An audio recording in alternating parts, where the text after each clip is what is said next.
Vous êtes en compagnie de Radio Taïwan International.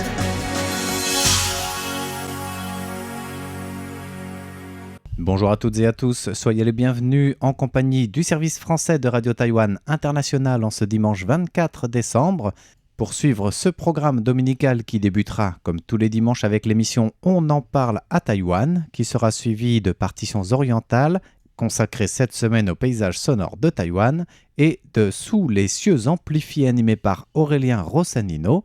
Bonne écoute à toutes et à tous. Tout de suite, on en parle à Taïwan.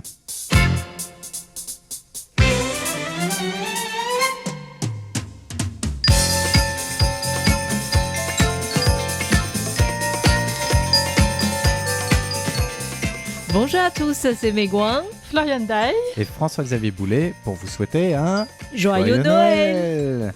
Donc pour vous animer bien sûr l'émission On en parle à Taïwan. Tout à fait.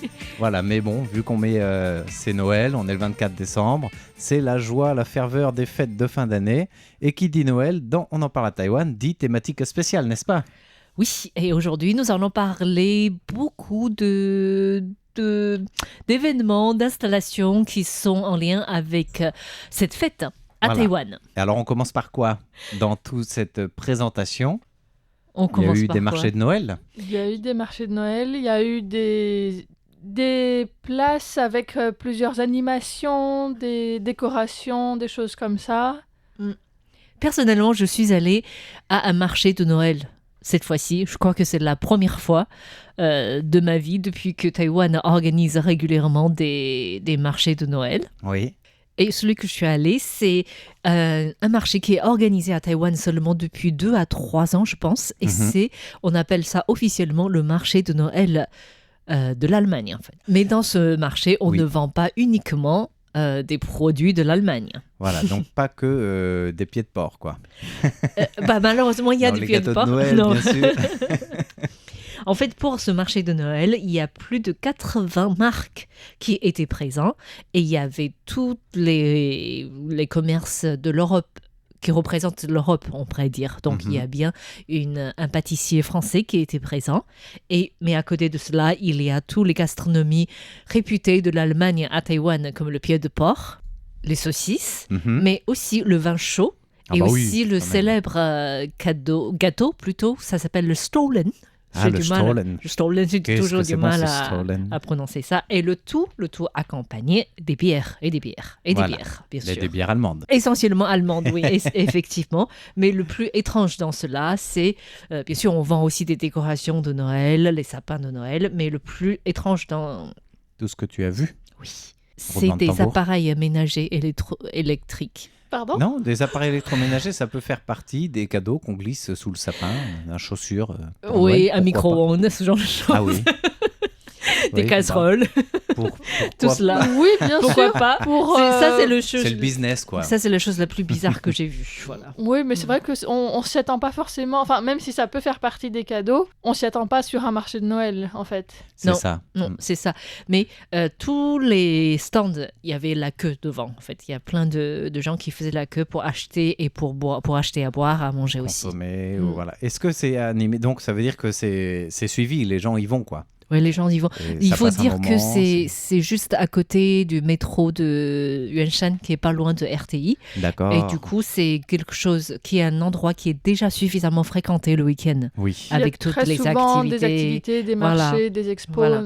Et du coup, là, effectivement, il y avait beaucoup de monde. Et il y avait une ambiance de Noël avec des musiques, des choses, des trucs comme ça? Il y avait la musique, il y avait des sapins de Noël, des décorations de Noël illuminées. Donc, d'accord. Je ne sais pas si c'est la féerie de Noël qui était un petit peu présente, quoi. Oui, et c'était un marché qui était organisé durant 3 jours. Donc, je pense que c'était plutôt une réussite. C'est pour ça c'est réorganisé chaque année. Oui. Et c'est à chaque fois un lieu différent ou c'est tout le temps à Yuanshan? J'ai l'impression, au moins, ça fait 2 ans que c'est à Yuanshan, en fait. Parce que je me souviens aussi, il y a 2 ou 3 ans, en coopération avec le bureau français, alors c'était un autre concept, la ville de Taipei avait fait le marché de Strasbourg. Ils avaient fait vraiment venir, ils avaient construit vraiment les petites cabanes en bois typiques du marché de Noël de Strasbourg. Et il y avait des marchands qui étaient venus exprès de ce lieu. Alors, c'était critiqué par certains parce qu'il fallait un droit d'entrée pour pouvoir visiter ce marché. C'était pas gratuit, ouvert à tout le monde. Mais une fois qu'on avait ce droit d'entrée, c'était sous forme de coupon. Donc, on pouvait consommer sur place, échanger. Et c'était sur 2-3 jours. Mais c'était assez commercial aussi. C'était dans le quartier de Xinyi, donc au pied de Taipei 101. Et ça avait quand même pas trop mal marché. Voilà, mais là, du coup, c'est un autre concept avec J'ai ce marché l'impression que allemand. c'est une formule qui marche bien, en fait, les marchés de Noël avec tous les produits gastronomiques. Et... Oui, c'est ça aussi. C'est le marché de Banqiao, je pense, qui a aussi beaucoup popularisé ça. Et c'est de celui-là dont je voulais parler. C'est peut-être aussi, le justement. premier, en fait. Il existe depuis 2010 et ça s'appelait le village de Noël. C'était sur 3 semaines. C'est ça. Maintenant, c'est 6 semaines. Ça a été prolongé avec des activités différentes à thème tous les week-ends, en fait, entre vendredi et dimanche. Donc, tous les après-midi.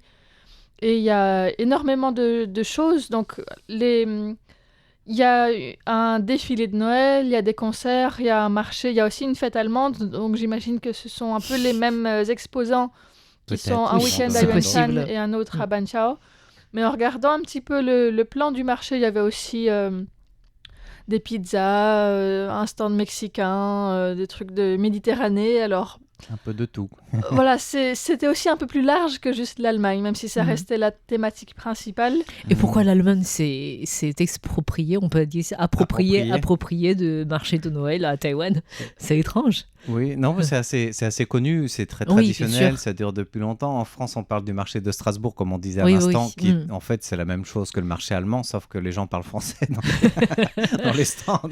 Il va peut-être y avoir des gens qui seront mécontents de cette explication. Non, bien sûr, c'est la blague, mais... ça se rapproche, disons. Voilà, c'est ça. Qu'on n'a pas les mêmes... mais c'est pas le seul pays. Le marché de Provence, par exemple, le marché provençal avec les santons, c'est pas du tout la même ambiance, c'est pas du tout le même marché non plus de Noël. Donc c'est vraiment très très différent d'un lieu à l'autre. C'est très différent, mais c'est pas le seul justement, et ce serait pas mal qu'il y ait plus de diversité qui soit reconnue. Mais après, c'est vrai qu'à côté de fête allemande, ils mettaient ambiance exotique, je cite. Donc voilà, après, ce qu'on appelle traditionnel ou exotique, c'est intéressant. C'est quoi le marché de Noël exotique? C'est le marché allemand. De l'approche. Ah, d'accord. C'est exotique pour les Taïwanais. C'est exotique pour les Taïwanais. J'ai commencé à imaginer le Père Noël en bikini. Exotique. Et pourquoi tropique. Pas voilà. Parce que nous, quand on entend exotique, on pense tropical. Et oui. Et c'est vrai que ça avait quelque chose de tropical. Donc j'étais passée une fois... J'en avais entendu parler d'abord... parce qu'il y a quelques années, j'avais déménagé juste à côté dans ce quartier-là de Banqiao. Oui. Et donc, on m'en avait parlé comme quelque chose à ne pas manquer, vraiment exceptionnel. On m'avait dit, il y a des familles qui viennent depuis Kaohsiung à Taipei juste pour emmener leurs enfants. Oui. Voilà, donc on m'avait vraiment vanté ce marché de Noël. Et puis, j'étais passée devant quelques fois comme ça. Mais j'étais pas spécialement attirée. Et puis au bout d'un moment, je me suis dit, je vais quand même aller voir, c'est juste à côté. Et je trouvais ça très bling-bling, beaucoup de... Enfin, il y avait un petit rectangle avec 4 sapins couverts de fausse neige où les gens allaient se mettre à la queue leu pour faire des photos. Et c'était très orienté pour prendre des photos, effectivement. C'est sûr. Beaucoup d'illumination, mais beaucoup de choses aussi avec des petites loupiottes qui clignotent. Qu'on n'aurait pas forcément des serre-têtes avec des oreilles de lapin, des trucs comme ça un peu mignons parfois. Des barbes à papa, des glaces, des bonbons, des frites, des churros, enfin plein de trucs aussi qui ont tout à fait leur place dans un marché de nuit normal et qu'on n'imagine pas forcément dans un marché de nuit, enfin d'un marché de Noël. Oui. Donc j'étais un peu perplexe, disons. J'étais restée sur Moi, j'y suis allé plusieurs fois à celui de Banqiao, la première année déjà, puisque j'y habite avant que ce marché existe aussi, je suis dans le quartier, et j'y étais allé parce que mes enfants étaient en bas âge, et que la première année, c'était, encore une fois, on disait village de Noël, et du coup, tout autour, depuis la gare de Banqiao jusque derrière la mairie, il y avait plusieurs zones avec des manèges ou des activités pour les enfants. Oui, et ça, c'était toute la semaine et pas que le week-end aussi. Ou peut-être certains week-ends ou à certains endroits, mais c'est encore divisé sur plusieurs places. C'est ça. Oui, c'est tout. Alors cet aspect manège, j'ai l'impression qu'il est un peu moins développé maintenant que les premières éditions. Oui, et ça attirait beaucoup de monde. Là, il y avait vraiment une bonne ambiance. T'as un Père Noël qui passait. C'est un peu comme la grande roue, en fait. Des petites choses comme ça. C'est ça, oui. Il y avait un petit peu de tout. Par contre, il faut prendre son mal en patience parce qu'il y a beaucoup de monde. Et ça faisait vraiment ambiance de fête foraine, comme tu dis maintenant que que tu me mets l'opus à l'oreille. Et on fait la queue, mais c'était gratuit. Tout le monde pouvait y aller plusieurs fois. Ah, c'était gratuit ? Oui, entièrement gratuit. Les manèges aussi. Et ça reste gratuit, cet aspect, c'est offert par la municipalité. Et le concept, c'était que Nouveau Taipei est une municipalité à Taïwan qui veut intégrer les différentes nationalités. Et vu que c'est la ville qui avait le plus de migrants et de résidents étrangers, ils voulaient aussi fêter les fêtes internationales, à commencer par Noël. Et du coup, ça mettait l'accent aussi sur ces 3 semaines des marchés de Noël, mais aussi des marchés des spécialités étrangères. Et c'est pour ça que tous les week-ends, il y avait une thématique différente, avec le grand défilé aussi, des costumes de Noël, enfin tout ça, quoi. Après, ça c'est aussi assez commercialisé, ça dépend des sponsors chaque année. Donc il y a 2 ans, la ville avait été un peu critiquée pour avoir confié une partie de la thématique de l'éclairage en LED à une société chinoise. Ah. Voilà, mais parce que c'est eux qui avaient remporté l'appel d'offres aussi, qui était ouvert. Enfin, voilà, ça reste aussi commercial en fonction du sponsoring, bien sûr. Mais ça reste quand même assez bon enfant. Et je pense, pour répondre à ta question, qu'il faut vraiment choisir la thématique qu'on veut, si on veut le Noël traditionnel ou le Noël bling-bling. Oui. Voilà. Oui, c'est ça. J'avais, comme on m'en avait chanté les louanges, j'avais imaginé un peu autre chose. Et il n'y avait pas, par exemple, de stand avec des chaussettes et des chapeaux et des gants en laine fait main, des choses comme ça, qu'on s'attend à trouver sur un marché de Noël. Enfin, en tout cas, moi. Et ça, il n'y avait rien du tout. Il y avait très peu de châtaignes, de vin chaud, de pain des pains d'épices ou de Noël, comme ça. Voilà, tout ça. Ça, par contre, je les avais vus, moi. J'étais probablement pas le bon week-end parce que c'était barbe à papa. J'étais là, mais non, c'est pas possible. Ça donne faim, c'était tout la ça. barbe de Père Noël, en fait. Ok. Ça devait être ça, bien rattrapé. Voilà. Et l'année dernière, parce que tu dis que les gens viennent de Kaohsiung, tout ça, l'année dernière, j'avais vu une information passer du bilan qui avait attiré 1 600 000 visiteurs sur le mois. Alors, c'était peut-être 6 semaines déjà, mais c'était sur toutes les activités. Ça avait cumulé c'est énorme. 1 600 000 visiteurs. C'est la moitié du nombre de résidents de Taipei. La moitié, voire un tiers. Oui. Voilà. Et les gens venaient un peu de partout pour suivre ça, le voir, passer une bonne journée ou une bonne soirée. Peut-être que certains y allaient plusieurs fois aussi, si c'est des thématiques différentes. Et puis pour les manèges, ça attire des familles, les enfants, ça les occupe, alors on les amène plusieurs fois. Voilà. Et puis là, c'est vrai qu'il y a aussi pas mal d'activités artistiques avec des artistes de rue, des tours de magie, des acrobaties, des concerts. Donc j'imagine que ça attire aussi pas mal de monde et que c'est possible de repérer ce qu'on a envie de voir pour les concerts attirent les jeunes, notamment celui du vendredi soir, généralement.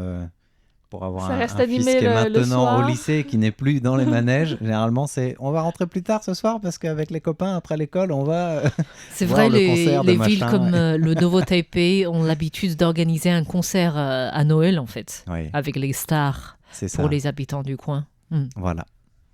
Voilà, c'est donc toute ambiance de fête. Et oui. Et en fait, cette année, j'ai aussi remarqué... En fait, de la fête de Noël. En fait, de la fête. C'est les jeux de mots à mec, parce qu'il y en a qu'on n'a pas... Vous avez peut-être noté, j'entends dans l'oreille plusieurs auditeurs qui ont souri quand tu as parlé du concert de Noël où on fait venir les stars, les étoiles de Noël, en effet.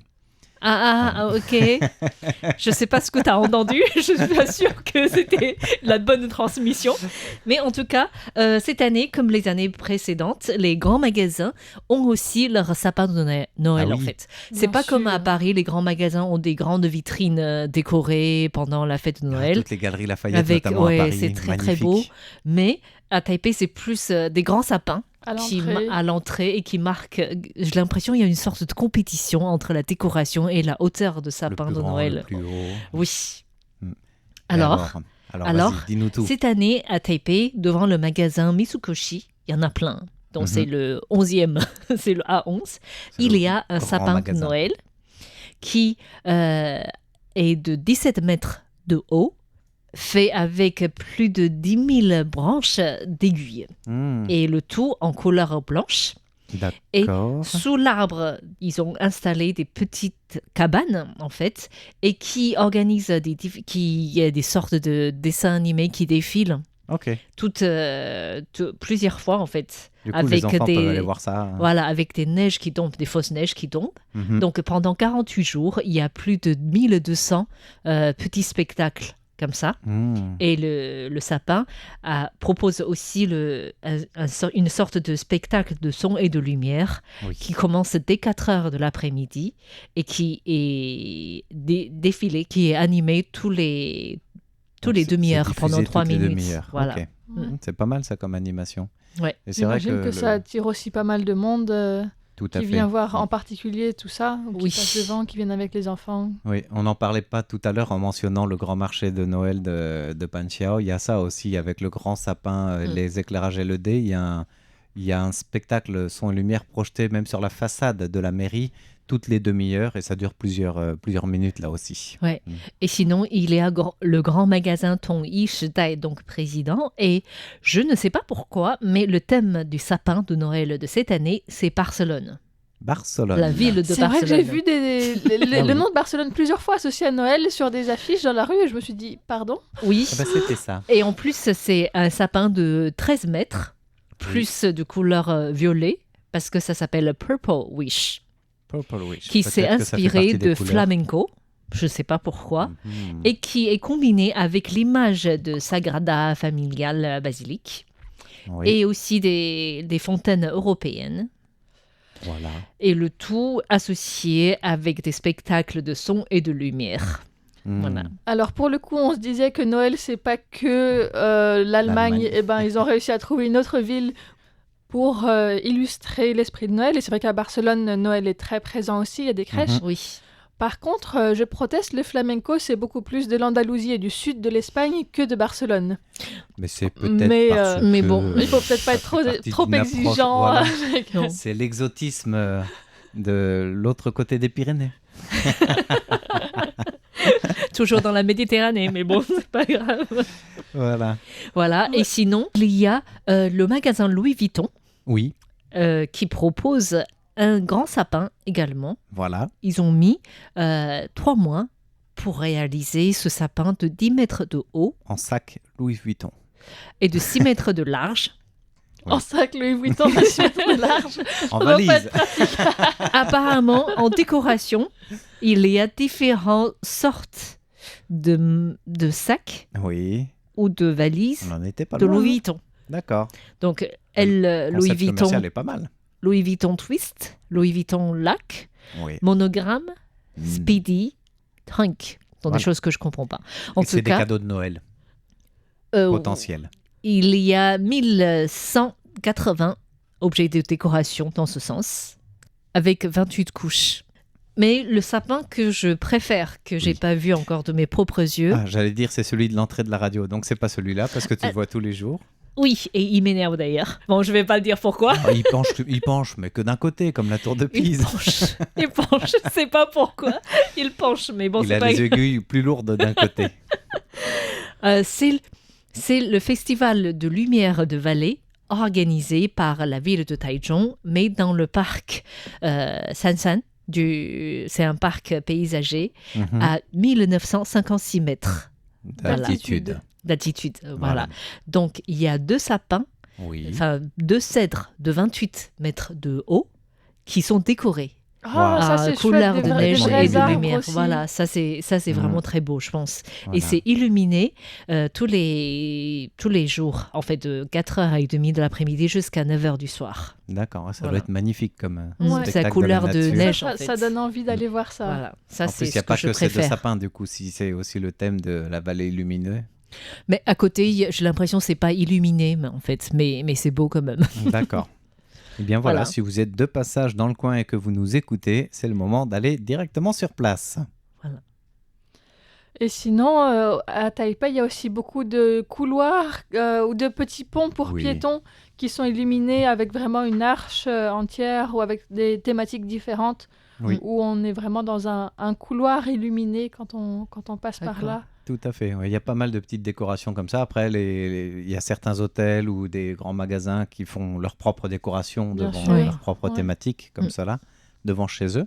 Et puis en parlant des décorations de Noël aussi, cette année, encore une fois, j'allais dire, parce que c'est plusieurs années que les écoles protestantes et catholiques de Taïwan, depuis l'école élémentaire jusqu'aux universités, elles se lancent un genre de concours de décoration de Noël. Et du coup, depuis le 1er décembre jusque tout le mois de décembre, donc jusqu'après Noël même, ils lancent le même jour, à la même heure, symboliquement, leur décoration. Ils les allument comme si c'est un festival comme cela qui est lancé dans tout Taïwan. Et chacun a ses petites décorations, sapins, crèches, dans tous les campus comme ça, des écoles élémentaires jusqu'à l'université, sous forme de mini-concours. Alors je ne sais pas qui vote les meilleures décorations. L'année dernière, c'est l'université Fujian catholique qui avait remporté la palme des plus belles décorations sur son campus.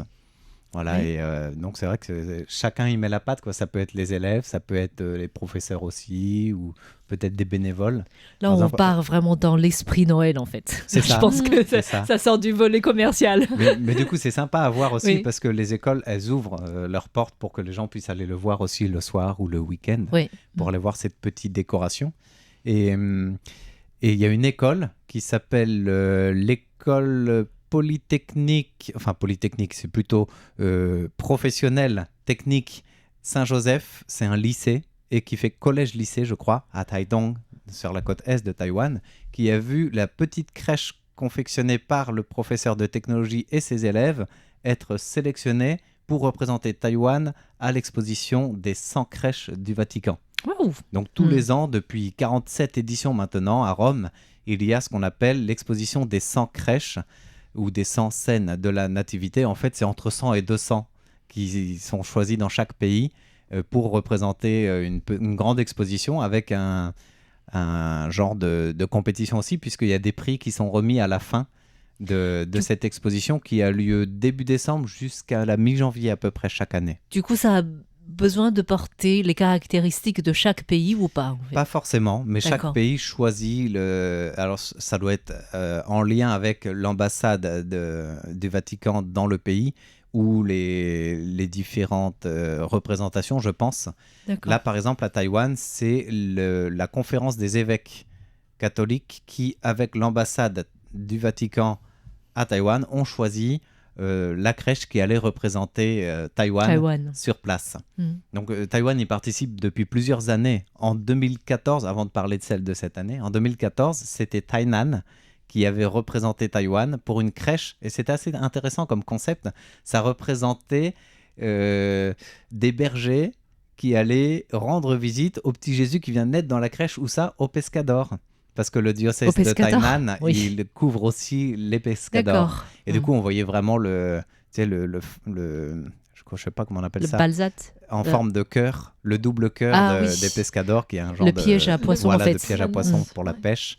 Et puis après, on voyait vraiment tout était fait avec des matériaux locaux, donc des coquilles aussi d'huîtres récupérées pour faire cette crèche, qui avait eu le 3e prix international en 2014. Et cette année, c'est donc le collège Saint-Joseph de Taitung qui propose une crèche faite une petite étable en bois, en cèdre de Taïwan.